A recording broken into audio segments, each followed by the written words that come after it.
कभी मत खाइएगा, कभी भी नहीं, कोई भी मंदिर का, क्योंकि वो पैसे बनाने का एक धंधा। आपने खाया और आपका पेट नहीं खराब हुआ, सहयोगियों का तो जो कहिए सो। इसका मतलब नहीं कि उसमें जो डेटी है वो खराब है, पर उसमें जो बैठे हुए महाराज उस पे कमर्शलाइज कर रहे हैं। जहां भी कमर्शलाइज जरा सा भी हुआ, वहां से आत्म तत्व खत्म हो जाता है। किसी भी चीज का कमर्शलाइज हो गया, उसमें आप बिल्कुल वहां परमात्मा नहीं रह सकते। एक बिल्कुल जो सत्य है वो सत्य है, वो सत्य ही रहेगा। वो मेरे कहने से या मुझे कोई आपसे इलेक्शन नहीं जीतने का, बदल लेने वाला। अब जैसे एक मंदिर में हम गए थे, वहां के लोग नाराज हो गए क्योंकि मैंने कहा कि भगवान के नाम पर आप उपवास नहीं कर सकते। क्योंकि ये तो अच्छा है, पुजारी बाबा ने कहा कि भाई तू उपवास करना सोमवार को, लेकिन भगवान को लड्डू चढ़ाना। तू तो भगवान कौन है आपको मालूम? भगवान के नाम पर आप उपवास नहीं कर सकते। आप अपने लिए करिए, वो दूसरी बात है, लंघन का। भगवान के नाम पर आप कुछ नहीं कर सकते सिवाय एक चीज के, कुंडलिनी का जागरण। सोशल वर्क कर रहे हैं, कोई मरीजों को संभाल रहे भगवान के नाम पे। अरे कोई भगवान को यही धंधा बचा है? भगवान के नाम पर सिर्फ कुंडलिनी का जागरण होता है और एज अ बाय प्रोडक्ट लोगों की भलाई हो जाती है, वो दूसरी बात है। पर असल में होता है काम सिर्फ कुंडलिनी जागरण का, जो जीवंत कार्य। अगर परमात्मा जीवंत है तो जीवंत ही कार्य करते हैं। वो थोड़ी ना कि हॉस्पिटल के खटिया बना रहे हैं, वहां मरीजों को लाकर लिटा रहे हैं भगवान के नाम पर, और भगवान के नाम पर पैसा इकट्ठा कर रहे हैं, भगवान के नाम पर ये कर रहे हैं। उनका तकिया कलाम हो जाता भगवान के नाम पर। इसलिए खाना भी जो खाइए वो ऐसा खाएं कि जिधर ज्यादा चित्त न जाए। ज्यादा खाने पर हम लोग बहुत विचार करते हैं, तो हिंदुस्तानियों की खास चीज है। किसी से बात करने मेरा तो जी उब जाता है। आज सवेरे ही मेरा एक लेक्चर मिला मुझे कि मेरा तो यह है कि मैं शहद और ये खाती हूँ। भाई खाते हो तो कौन आपने बड़ा भारी कमाल कर दिया। मैं तो छाली खाई नहीं सकती। घर जरा से मैंने मलाई देख ली दूध में तो हो गया, मेरे उल्टी हो गई। तो होंगे आप कौन? आप अफलातून है। वो तो लोग अपने खाने का वर्णन ऐसा बताते हैं कि जैसे इसी से उनके चार तरफ में आप प्रकाश उसी वजह से फैल रहा है। अरे आप कुछ खाते हो, खाए, क्या उससे मतलब होता है? और जोर जोर से आपस में पूछे भाई क्या खाया आज, सिवाय खाने पीने के और हम कुछ बात नहीं। जैसे यूपी के आदमी होंगे तो उनको जो खाना पसंद होगा वही उनको चाहिए, जो उनके माँ ने बचपन में खिलाया वही जिंदगी भर चाहिए, वो कोई और चीज पसंद नहीं करेंगे। अगर पंजाबी होंगे तो उनको पंजाबी ही खाना चाहिए। उनके ख्याल से पंजाबी हो जैसा कोई खाना ही नहीं बनाता। मद्रासी होंगे तो पंजाबी क्या खाना बनाते हैं, हम ही खाना बनाते हैं। और उस पर इतना झगड़ा करते हैं हम लोग। एक बार आपको मालूम होगा बंगाल में अकाल पड़ गया था मछलियों का। बंगाली जो है कहते हैं लोग भूखे हैं। कौन कहेगा भूखे हैं? ये सिवाय रोहू मछली के और कोई मछली नहीं खाते, जबकि रोहू उनके यहाँ होती नहीं, सब बाहर से जाती।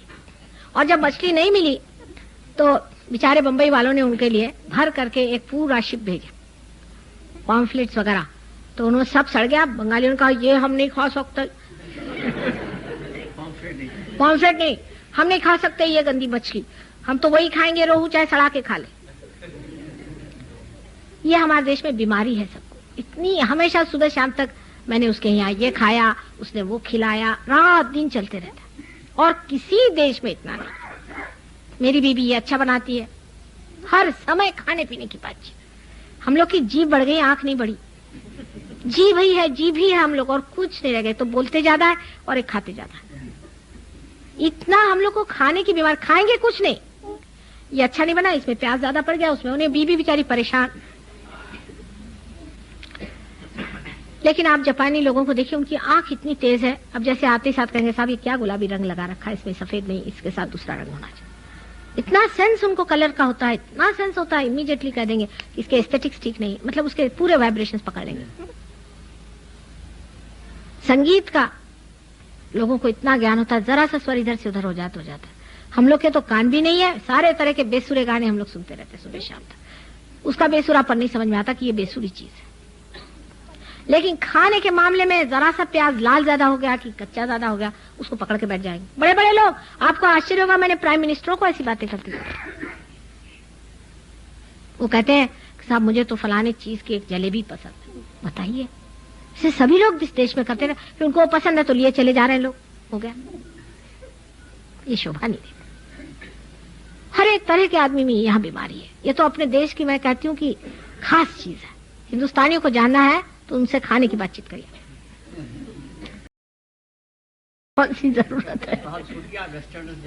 सबका अल्कोहल छूट गया उनका, उन सब वेस्टर्नर्स का अल्कोहल तो क्या, ड्रग्स छूट गया, सिगरेट छूट गया। मैंने उनसे कहा तुम लोग क्या आंख इधर उधर बहुत जाती, जमीन को देख के चलते। इनमें हमें यही अंतर है, ये पाते देरी से हैं लेकिन जमते हैं, अपनी इज्जत बहुत करते हैं। ऐसे जमे हुए हैं कि एक एक आदमी जो लाखों हिंदुस्तानियों के बराबर हो जाएगा कभी। मेहनत करते हैं, अपने जैसे नहीं। और हम लोग पाते तो खट से हैं, यहाँ पे अभी सबके सब पार हो जाएंगे मुझे मालूम, लेकिन गए बेकार। ये बात सच्ची इन लोग की सीखने लायक। और इतना ओबीडियंस है इन लोग में, इतना ओबीडियंस है कि मैं खुद हैरान हो जाती हूँ। बस बात तुमने कह दिया हो गया, फिर आगे आगे क्या बात ही नहीं, आगे बात करने की क्या बात। अगर इनसे किसी ने पूछा कि भाई तुम इतना माँ को क्यों मानते, कल हमको किसी ने दिया ही नहीं, ये तो परम जिसने दे दिया उससे आगे और किससे बात करने की। जब कह दिया यहाँ बैठ जाओ तो बेचारे कभी जमीन पे बैठते नहीं, देखो घंटों बैठे हो। किसी अंग्रेज को बिठा दो तुम ना, तुम्हें मार के भागे लेकिन इनकी सादगी देखो किस तरह से माना, क्योंकि परम का महात्म्य इनको बहुत है। रिश्तेदार है उनका ठेका हमने नहीं लिया हुआ ना, आप लीजिए।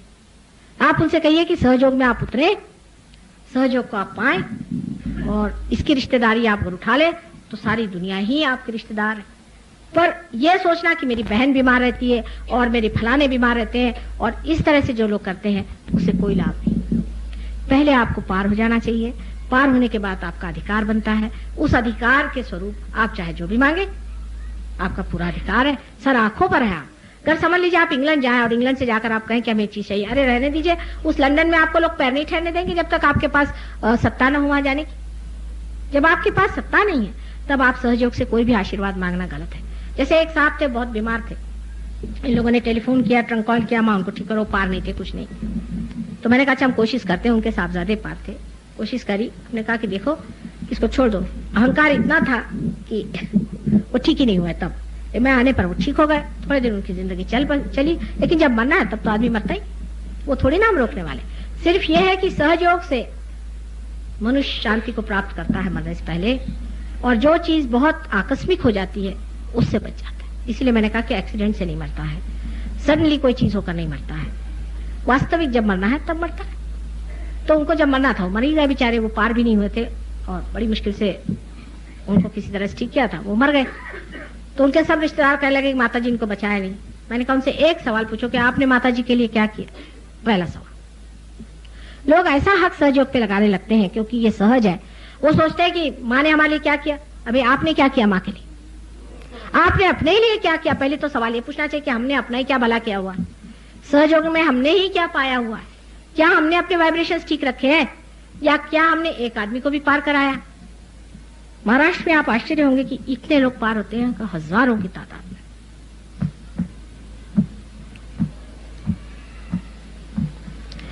महाराष्ट्र की महत्ता मैं इसलिए नहीं कहना चाहती हूँ कि आप जाके खुद ही देखिए, मैं तो खुद आश्चर्य में हूँ कि इतने हजारों लोग कैसे पार हो जाए, और फिर जमते भी बहुत है। ये भी बात उन लोगों में, और इस तरह की बात वहां नहीं होती है।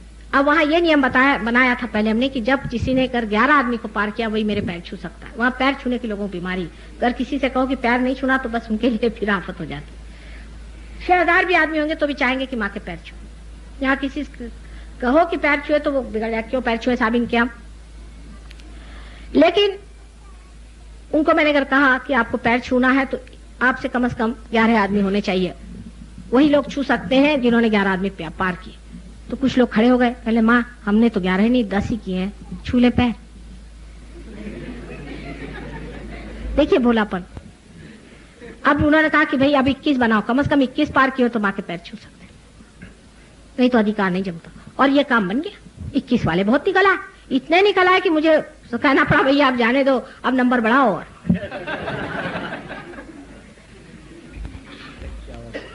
51 कर दीजिए तो भी बहुत निकल आएंगे। वहां तो ऐसे ऐसे लोगों 10-10 हजार पार किए, इसीलिए शायद उसका नाम महाराष्ट्र रखा है।